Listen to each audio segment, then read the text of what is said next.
25,000 లంచం తీసుకుంటూ Armoor MVI Vivekanand Reddy ACB అధికారులకు పట్టుబడ్డారు. ఎంవీఐతో పాటు అతని వ్యక్తిగత డ్రైవర్ను ఏసీబీ అధికారులు అదుపులోకి తీసుకొని విచారణ చేపట్టారు. ఈ సందర్భంగా ఏసీపీ డీఎస్పీ శేఖర్ గౌడ్ మాట్లాడుతూ రిజిస్ట్రేషన్ల విషయంలో ఎటువంటి ఆటంకాలు కలగకుండా చూసుకోవడానికి ఏజెంట్ వద్ద నుండి ఎంవీఐ 25,000 రూపాయల లంచం తీసుకుంటూ తన వ్యక్తిగత డ్రైవర్ ద్వారా తీసుకొనగా పట్టుకోవడం జరిగిందని, ఇద్దరిని కోర్టులో హాజరుపరుస్తామని, తదుపరి విచారణ సోదాలు కొనసాగుతాయని అన్నారు.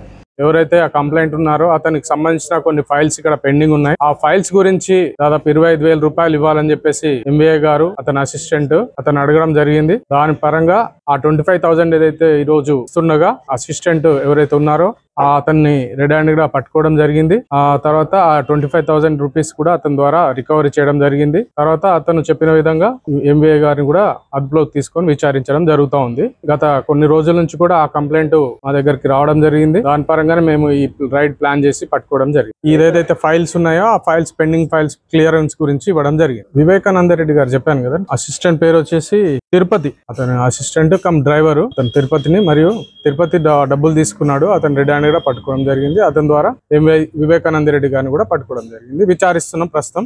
విచారణ అనంతరం మిగతా విషయాలు ఉంటే మళ్ళీ తెలియజేస్తాం. లేదండి, 25,000 డిమాండ్, 25,000 యాక్సెప్ట్.